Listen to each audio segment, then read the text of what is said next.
आज हम स्टार्ट करें यूनिट 5 में हम लोग सीखेंगे series solution of ordinary differential equation. ठीक है, इससे पहले हम डिफरेंशियल इक्वेशन सॉल्व करना सीखे हैं, तो 12th क्लास में भी सीखे थे।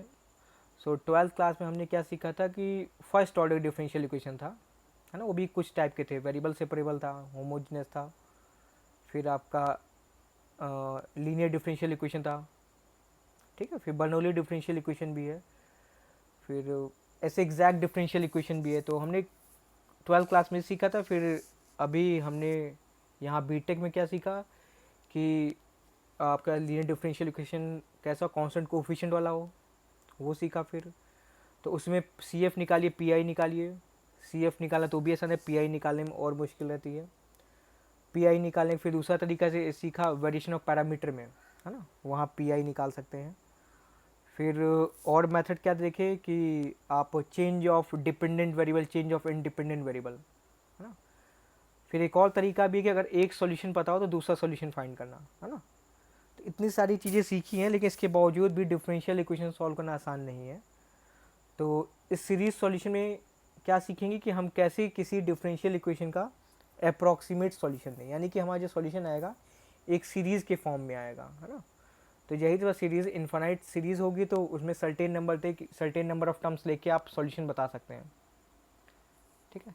तो यहाँ पे हम अपन लोग क्या सीखने वाले हैं, डिफरेंशियल इक्वेशन का सीरीज सॉल्यूशन निकालना, क्योंकि डिफरेंशियल इक्वेशन सॉल्व करना कठिन है ना। तो ये एक लगभग सॉल्यूशन का तरीका है। तो देखिए, उससे पहले क्या है, पावर सीरीज, ठीक है। तो सबसे पहला हमारा टॉपिक क्या है, पावर सीरीज।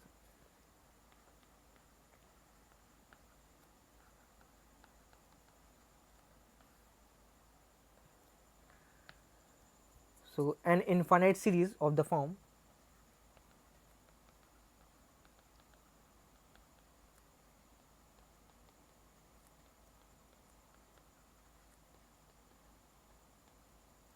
किस फॉर्म की, summation n is running from 0 to infinity constant a n x minus x naught raise to power n, ठीक है। इसी हम क्या कहेंगे, पावर सीरीज, ठीक है। अगर एक्सपैंड करेंगे तो किस फॉर्म में आएगा, एक्सपैंड करते हैं, ये आपको मिलेगा a not plus a1 x minus x naught plus a2 x minus x not square and so on, ठीक है। तो इस टाइप की जो इनफाइनाइट सीरीज को हम लोग क्या बोलेंगे, पावर सीरीज, ठीक है, इट्स कॉल्ड पावर सीरीज।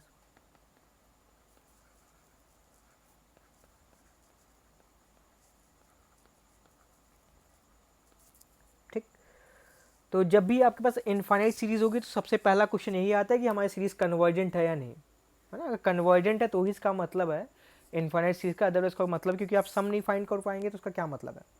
अगर आपने इनफाइनाइट सम लिख दिया, अगर उसका सम नहीं फाइंड तो कोई मतलब नहीं है। तो यानी कि उसके सबसे ज़्यादा इंपॉर्टेंट बात, क्योंकि हमारी जो सीरीज़ है वो कन्वर्जेंट होनी चाहिए, है ना। तो अगर आपको याद हो, अगर मान ली मैं एक सीरीज़ लिखता हूँ, इनफाइनाइट सीरीज़ समझने के लिए, अगर मैं सीरीज़ लिख दिया 1 plus x square plus x Q and so on, ठीक, ये हमारे पास एक इनफाइनाइट सीरीज़ है जो कि क्या है, ज्योमेट्रिक सीरीज़ है ना। तो ये इनफाइनाइट कन्वर्जेंट कब होगी, कन्वर्जेंट तब होगी जब कॉमन रेशियो क्या हो, लेस देन 1 हो, यानी मॉड एक्स लेस देन 1, ठीक। तो इस रेंज के अंदर हमारी जो पावर सीरीज क्या होगी, कन्वर्जेंट होगी, ठीक है। तो जिस रेंज के अंदर हमारी पावर सीरीज कन्वर्जेंट होगी उसको हम लोग क्या बोलेंगे, रीजन ऑफ कन्वर्जेंस, है ना।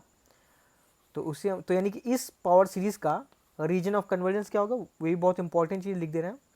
सो रीजन ऑफ कन्वर्जेंस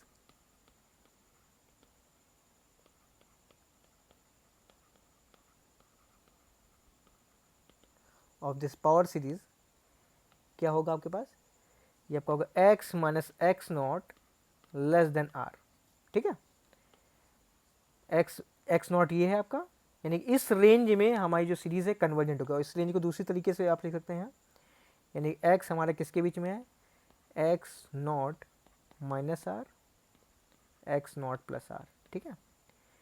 या फिर आप दूसरी तरीके से भी लिख सकते हैं इंटरवल फॉर्म में, x naught minus r, x naught plus r, ठीक है। चाहे आप इस तरीके से लिखें, चाहे इस तरह लिखें, चाहे इस तरह लिखें, सबका एक ही मतलब है, यानी कि इस इंटरवल में हमारी जो सीरीज है क्या होगी, कन्वर्जेंट होगी, है ना। तो इसी को हम लोग क्या बोलेंगे, region of convergence. Region of convergence क्या हो गया, एक रेंज जिसमें हमारी जो पावर सीरीज है क्या है, कन्वर्जेंट है। अब ये आर क्या है, आर को इसको बोलते हैं हम रेडियस ऑफ कन्वर्जेंस, है ना। आर क्या कहलाएगा, जो आपका आर है ये आपका कहलाएगा radius of convergence.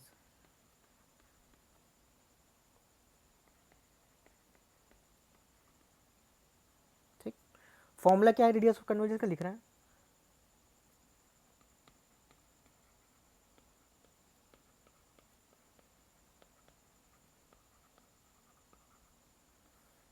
So formula क्या होता है, दो फॉर्मूले हैं। So 1/r equals to limit n tends towards infinity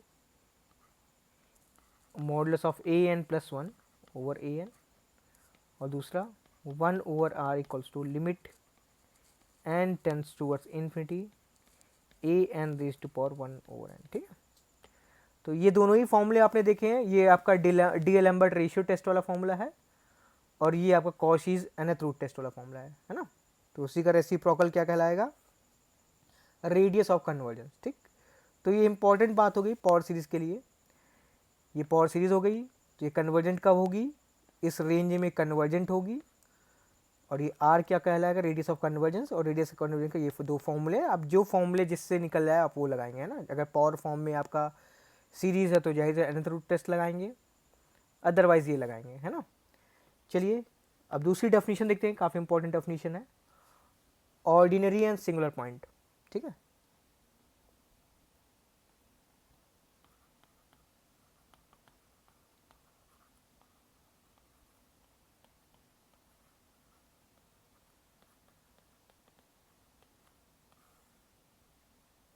ठीक है, ऑर्डिनरी नाम से क्लियर है कि साधारण, यानी यहाँ कुछ बढ़िया नहीं होने वाला। फिर आपका क्या है, सिंगुलर पॉइंट, सिंगुलर पॉइंट पे कुछ बढ़िया होगा, है ना, यानी कुछ अजीब चीज़ होगी। सिंगुलरिटी, सिंगुलरिटी का मतलब ये है कि कुछ ना कुछ वहाँ पे अजीब हो रहा, है ना। क्या अजीब होगा बता रहा है, और जहाँ कुछ अजीब नहीं उसे ऑर्डिनरी पॉइंट बोल दिया। ठीक, तो क्या अजीब है वो हम बता रहे हैं। सपोज हम क्या डिफरेंशियल इक्वेशन है सेकेंड ऑर्डर की, y prime P x y prime Q x y equals 0। ठीक है, ये हमारे पास डिफरेंशियल इक्वेशन है सेकंड ऑर्डर की।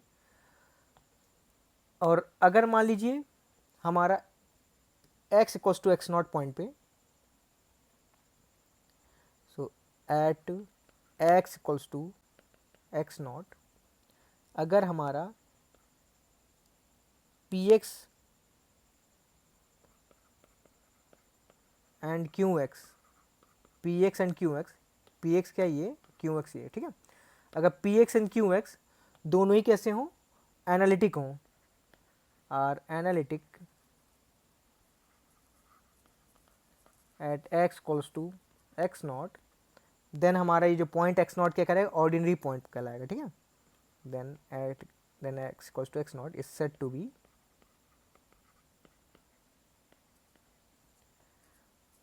N ordinary point.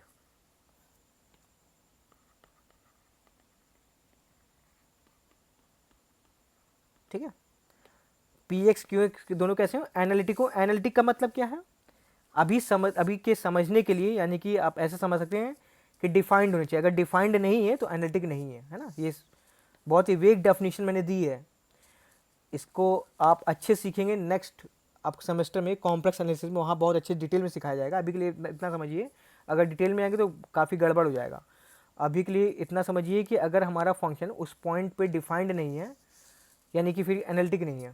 अगर डिफाइन है यानी एनालिटिक है। ठीक है, बहुत वेग डेफिनेशन है, ये नहीं मैं क्लियर बता रहा हूँ, ये वेग डेफिनेशन है, इसको डिटेल में नेक्स्ट सेमेस्टर में समझाया जाएगा। तो अभी के लिए क्या है, अगर डिफाइन होगा यानी एनालिटिक है।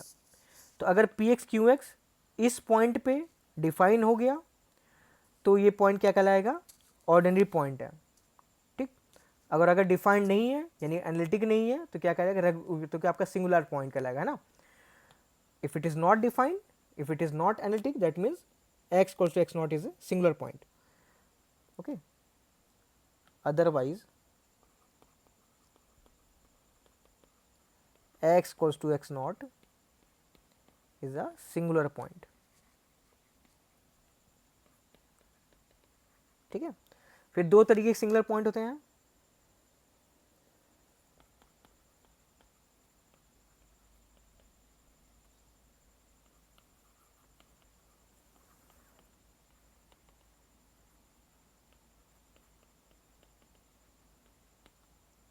पहला है आपका रेगुलर सिंगुलर पॉइंट,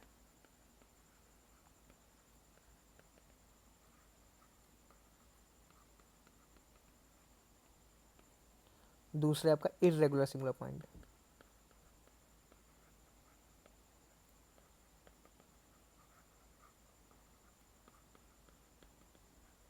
ठीक है, क्या डेफिनेशन लिख रहे हैं,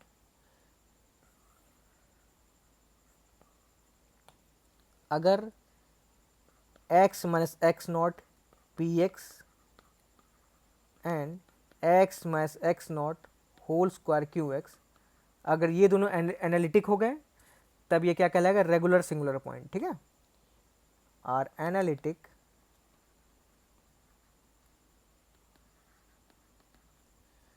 eight x equals to x not, then ये आपका एक्स नॉट क्या कहलाएगा, रेगुलर सिंगुलर पॉइंट।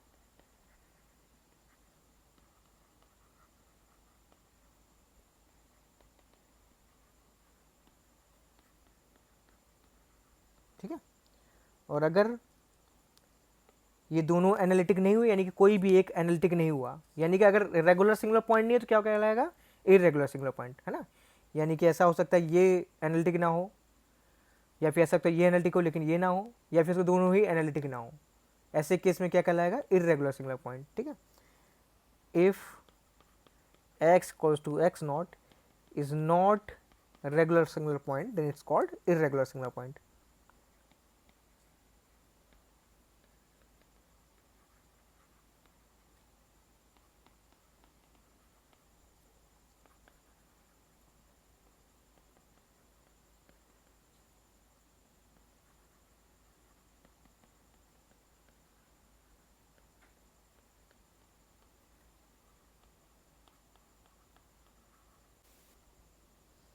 अब कुछ क्वेश्चन देखते हैं इसी कॉन्सेप्ट पे। सो क्वेश्चन क्या है हमारा, determine whether x equals to 0 is an ordinary point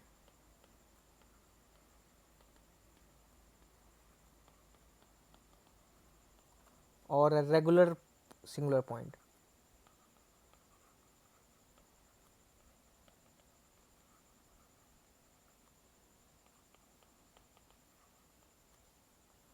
Of the differential equation, differential equation क्या है, 2x square d2y by dx square plus 7x x plus 1 dy by dx minus 3y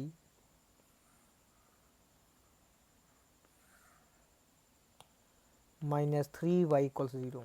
ठीक है, ये हमारे पास डिफरेंशियल इक्वेशन है। सो इस differential पहले स्टैंडर्ड फॉर्म में लिखते हैं। स्टैंडर्ड फॉर्म में देखिए, मतलब मेरा कहना लगा कि स्टैंडर्ड फॉर्म में coefficient of d2y dx square 1 होना चाहिए ना। देखिए यहाँ पे ये इस टाइप के डिफरेंशियल, यानी कि देखिए यहाँ कोफिशिएंट क्या 1 है, तो यहाँ भी कोफिशिएंट 1 बनाते हैं, तो यानी डिफरेंशियल इक्वेशन हमारी क्या हो जाएगी, डिफरेंशियल इक्वेशन हो जाएगी d2y by D x square plus 7, इसके लिए आप 2x स्क्वायर से डिवाइड करेंगे, क्या हो जाएगा 7x plus 1 over 2x D Y by D X minus 3 over 2x square y equal 0। ठीक है, ये आपकी डिफरेंशियल इक्वेशन हो गई, हमने 2x स्क्वायर से डिवाइड कर दिया। ठीक, तो px क्या है हमारा, px है हमारा 7x plus 1 over 2x and qx क्या है हमारा माइनस 3 ओवर 2x स्क्वायर। ठीक है, ये हमारा px हो गया, ये qx हो गया। अब देख रहे हैं आपको किस पे x इक्वल टू 0 पे चेक करना है। ठीक है, तो देख रहे हैं x इक्वल टू 0 पे ना px डिफाइंड ना qx डिफाइंड है ना, यानी कि एनालिटिक नहीं है, यानी x इक्वल टू 0 क्या होगा, एक ऑर्डिनरी पॉइंट नहीं होगा, सिंगुलर पॉइंट होगा। ठीक है, यानी कि since px and qx are not analytic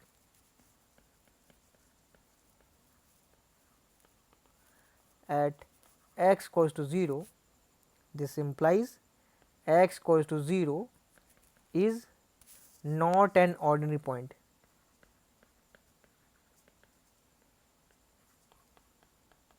ठीक, ऑर्डिनरी पॉइंट नहीं है, दैट मीन्स क्या होगा, सिंगुलर पॉइंट होगा, x equal to 0 is a singular point.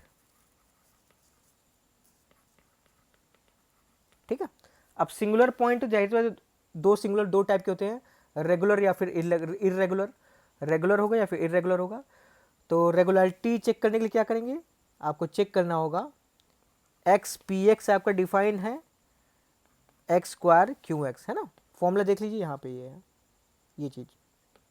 ठीक है, एक्स नॉट जीरो है तो simply x P x x square Q x, है ना। अगर ये एनालिटिक हुआ तो हमारा रेगुलर हो जाएगा, है ना। तो चेक करते हैं एक्स पी एक्स क्या आएगा, मल्टीप्लाई कर लेंगे, इसमें आप एक्स मल्टीप्लाई करेंगे क्या आ जाएगा 7x प्लस 1/2। तो आप देख रहे हैं ये एक्स इक्वल टू 0 पर डिफाइन है, यानी कि एनालिटिक है। ठीक है, is analytic at x equal to 0। ठीक, अब ये भी चेक करते हैं, इसे चेक करिए, एक्स स्क्वायर से मल्टीप्लाई करेंगे इसे तो क्या मिलेगा -3/2, -3/2। ऑब्वियसली ये भी आपका एक्स इक्वल टू 0 पे क्या है, डिफाइंड है, यानी कि ये भी आपका क्या है, एनालिटिक है, analytic at x equal to 0। ठीक, तो ये भी एनालिटिक है, ये भी एनालिटिक है, दैट मीन्स हमारा एक्स इक्वल टू 0 क्या हो जाएगा, regular singular point. Hence x equal to 0 is a regular singular point.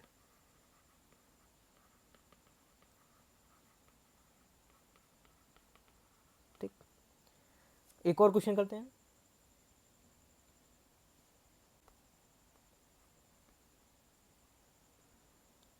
Show that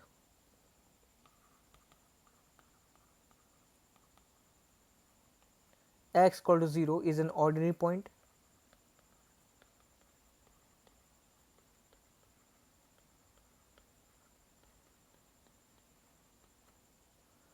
of differential equation क्या है हमारी, x square minus 1 y double prime x y prime minus y equals to 0 but x equals to 1 is a regular singular point.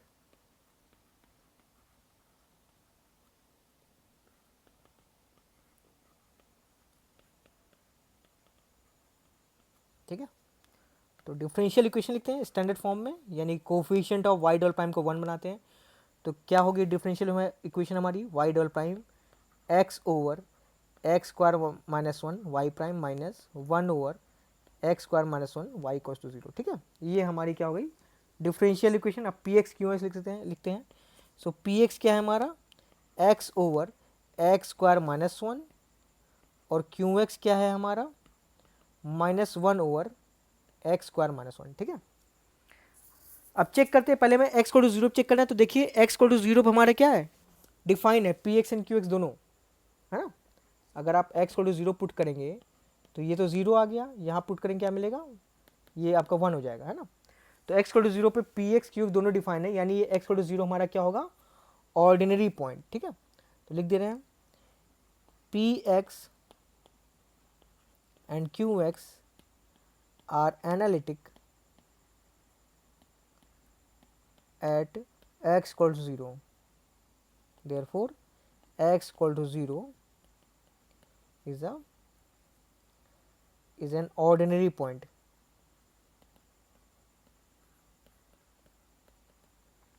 ठीक, अब किस पे check करना अपने को, x equals to 1 पे, है ना। आपको दिखाना है x equal to 1 क्या है, रेगुलर सिंगुलर पॉइंट है। ठीक, तो अगर x equals to 1 पुट करें यहाँ क्या आएगा, तो डिनोमिनेटर में 0 हो जाएगा, तो डिफाइन नहीं है। सेम यहाँ पे भी डिनोमिनेटर 0 अगर डिफाइन नहीं है, यानी x equals to 1 पे फंक्शन हमारा P x and Q x analytic नहीं है, दैट मीन्स हमारा क्या सिंगुलर पॉइंट होगा। ठीक है, तो लिख दे रहे हैं P x and Q X are not analytic at x equals to 1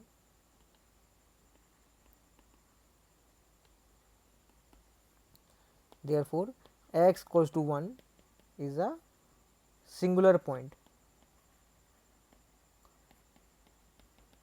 ठीक है, आपने चेक करना है कि आप कि रेगुलर है कि इरेगुलर। ठीक है, तो रेगुलर इरेगुलर के लिए क्या चेक करेंगे, x minus 1 P X check करना है, फिर x minus 1 Q X, x minus 1 whole square Q X. ठीक है, x minus one P x क्या आएगा, मल्टीप्लाई करेंगे यहाँ पे एक्स माइनस वन, इसको फैक्टराइज कर देंगे, कैंसिल आउट करेंगे, क्या मिलेगा अपने को x upon x plus one. ठीक है, मैं डायरेक्ट लिख दे रहा हूँ, क्या मिलेगा x upon x plus one. तो देख रहे हैं एक्स कोस टू वन पे डिफाइंड है, पुट करेंगे टू, 1/2 मिलेगा है ना। ये यानी कि x minus one P x क्या है, is analytic at x equals to one. ठीक, अब इसे चेक करते हैं, इसे पुट करके क्या मिलेगा, यहाँ पे एक्स माइनस वन से आपको होल स्क्वायर से मल्टीप्लाई करना है, आपको मल्टीप्लाई करना है यहाँ पे x minus one whole square. ठीक, वैसे ही फैक्टराइज करके कैंसिल आउट करेंगे, क्या मिलेगा अपने को, ये आपको मिलेगा minus x minus one over x plus one. ठीक है, अब ये भी देख रहे हैं एक्स कोस टू वन पे एनालिटिक है, ये ज़ीरो हो जाएगा है ना।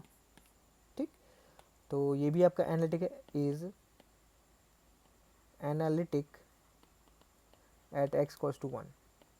ठीक, तो ये भी एनालिटिक है, ये भी एनालिटिक है, दैट मीन्स हमारा एक्स कोस टू वन कैसा हो जाएगा, एक्स कोस टू वन क्या हो जाएगा, regular singular point. Hence x equals to one is a regular singular point.